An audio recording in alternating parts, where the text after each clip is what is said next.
देखिए बच्चों क्या कहता है, पहले आप लोग पढ़ो, पहले आप पढ़ लो, पहले पढ़ लो। सर स्टिचिंग मार्जिन क्या होता है? अभी बताएंगे, आप पढ़ लो बस। अब देखिए जरा क्वेश्चन में क्या है। कहता है कि Parveen wanted to make a temporary shelter for her car. मतलब वो बंदा अपनी कार के ऊपर एक शेल्टर लगाना चाहता है, उसको सुरक्षित करना चाहता है। ठीक है, उसको पानी वानी बरसता है ना, तो उसको प्रोटेक्ट करना चाहता है। और कैसे प्रोटेक्ट करेगा? By making a box like structure with tarpaulin. Tarpaulin एक प्लास्टिक का कपड़ा जैसा होता है ना, आपने देखा होगा ना, वो छप्पर वगैरह के ऊपर लगा देते हाँ हैं ना, जी सर, हाँ प्लास्टिक की जी सर। पन्नी, हाँ मोटी सी पन्नी होती। तो बाजार से टारपोलिन खरीद के लेके आएगा। ये कपड़ा होता है ना पन्नी का, मतलब मोटी सी पॉलिथीन होती है, अरे जो कहना हो कह लो यार। अब सुनो जरा, जब ये अपने कार के ऊपर रखेगा तो देखो कैसे रखेगा, समझो। क्वेश्चन पढ़ो। कह रहा है कि cover 4 sides and top of the car. ठीक है, समझना जरा आराम से देखो। ठीक है, ये इसकी कार खड़ी हुई है। 4 साइड कौन कौन से होंगे? ये वाली साइड, ये वाली साइड, ये वाली साइड और ये वाली साइड, यानी कि 4 वॉल्स आ जाएंगी कि नहीं आ जाएंगी बताओ? अरे हम लोग तो क्यूबॉइड ही मान के चलेंगे ना यार। आपने कार पे कपड़ा डाला ऐसा, ठीक, और कपड़ा भी कैसे डालोगे पता है? पहले उसका मेजरमेंट लिया जाता है। अरे आपने कार का कवर तो देखा है ना भाई, बस उसी की बात कर रहा है वो, ठीक। तो लेकिन पता है ये थोड़ा बड़ा स्टाइलिश इसका कार का कवर है, ये वो वाला कार का कवर नहीं है। ये बड़ा बढ़िया कार का कवर बना रहा है। कैसे पता है? कैसे? ये डंडे वंडे भी लगा देगा, वो क्या कहते हैं उसको, कैनोपी लगती है ना जैसे, वैसे ही बना रहा होगा हाँ ये, जी सर, हाँ जी सर। ताकि थोड़ा स्टेबल हो जाए। फिर मतलब ये टेम्परेरी शेल्टर है इसका। और आएगा बढ़िया से, कार उसके अंदर रख देगा। जरा समझो, देखो ये कुछ ऐसा करना चाहता है लड़का, ये देखो, लड़का या लड़की जो भी है, ठीक। देखो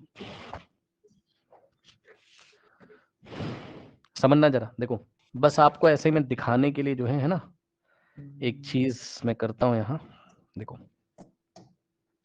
यहाँ मैंने डॉटेड लाइन ड्रॉ कर दी जानबूझ के, पता है क्यों? क्योंकि जैसे ही बंदा अपनी कार लेके आएगा, खोल देगा इसको फ्लैप फ्लैप के जरिए। हाँ आप खोल देगा आगे से, देखो ये ऐसे, और कैसे?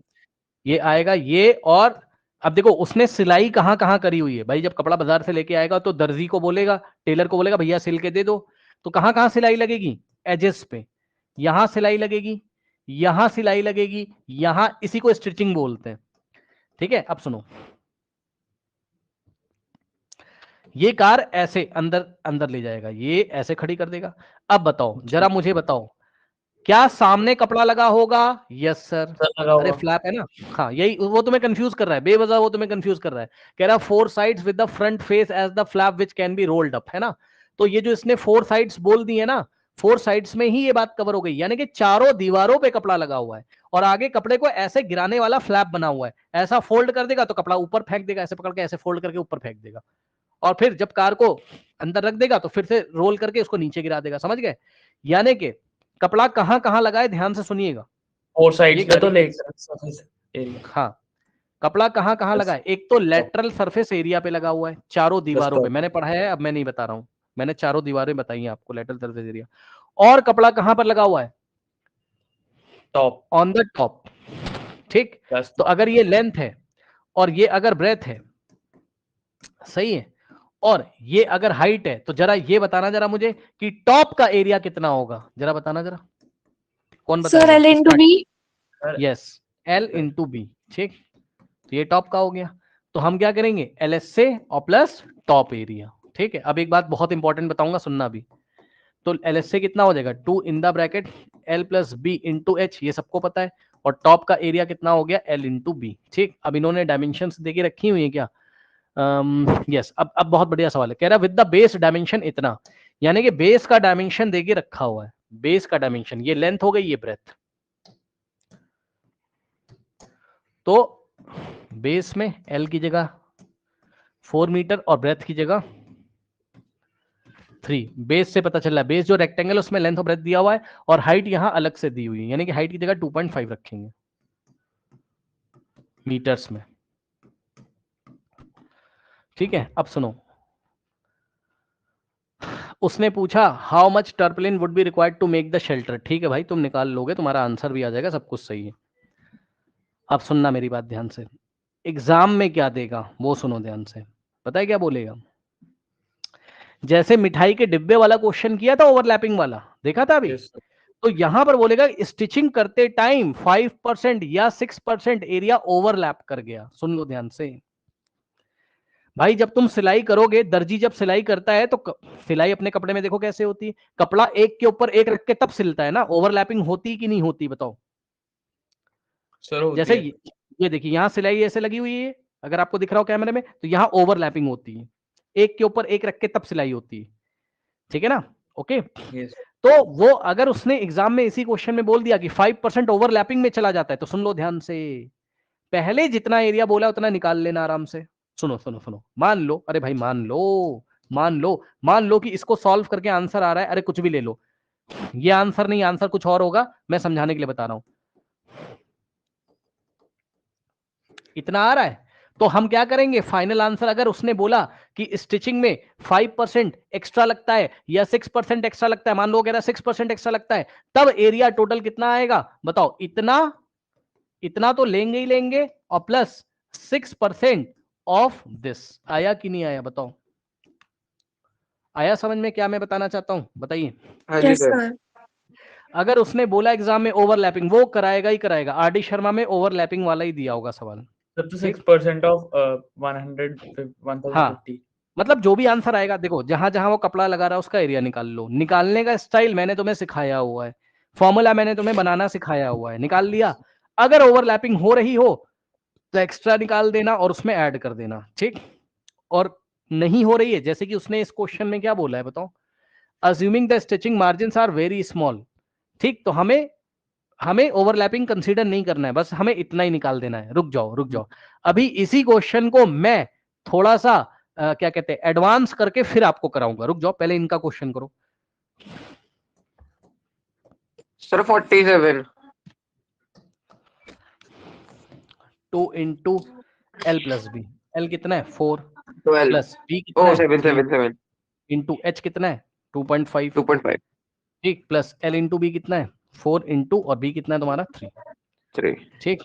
देखो 4 प्लस 3 7, 7 टू द 14 यहां से आ जाएगा है ना, और इंटू में 2.5 है ना, प्लस 4 3 12।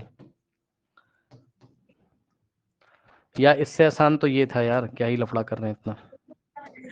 350 आया, 35 आया, 35। 4 प्लस 3 7 इंटू 2.5 प्लस 4 3 12। अब देखो 2 इंटू 2.5 5, 2 इंटू 2.5 5 हो जाएगा, और इंटू में 7, ये ज्यादा इजी होगा है ना। हाँ 35 5 प्लस 7 12 5 प्लस 12 47। 47. Metre square. ये आ गया अकॉर्डिंग टू एनसीईआरटी, ठीक? अब मैं इसी में क्वेश्चन थोड़ा सा चेंज करता हूं, देखते हैं आपके मन में क्या आता है ना। क्वेश्चन सुनिए मेरा। अभी उसने क्या बोला था, assuming the stitching margins are very small and therefore negligible, ठीक? अब ऐसा ना बोल के उसने ये लैंग्वेज दे दी क्वेश्चन में, if 5% overlap required for stitching, ये कंडीशन लगा दी, तो कैसे निकालेंगे? तो हम क्या करेंगे, जितना आंसर आया है उतना तो हम लिखेंगे ही लिखेंगे, और प्लस Plus 5%. 5% of this, 47। तब कितना आता? देखो भाई सवाल, आप, मैं कॉन्सेप्ट बता रहा हूँ, सवाल का नंबर वंबर एग्जाम में कुछ भी आ सकता है भैया, वो तुम हैंडल कर लेना, ठीक? पढ़ाई करोगे तो हैंडल कर लोगे, नहीं पढ़ोगे तो आपको ऐसा ही न्यूमेरिकल वैल्यू थोड़ी ना मिलेगा एग्जाम में, चेंज करके मिलेगा। 5/100 है ना, इंटू 47, ठीक? सर आपने 45 लिखा है वहाँ। 5 इसको कर लेना जो भी होगा, 5 7 35 और 3 5 4 20 23, और अपॉन में 100 है ना, तो यहां से आएगा मेरे पास कितना 45, और प्लस पीछे से 2 डिजिट छोड़ के डेसिमल, तो कितना आ जाएगा आपके पास, ये 47 गलती से लिख दिया मैंने, 45 लिख दिया गलती से है ना। 49.35 मीटर स्क्वायर। सही है। फिर इसी में आपको क्या बोलेगा, कॉस्ट निकालने के लिए, वो आप समझदार हो, आगे कुछ कॉस्ट वॉस्ट दे देगा कि 1 मीटर स्क्वायर का कॉस्ट इतना है या 4 मीटर स्क्वायर का कॉस्ट इतना है, समझे? तो टोटल कॉस्ट बताओ, कर लोगे, बताओ। Yes, sir. हाँ हाँ। जी सर।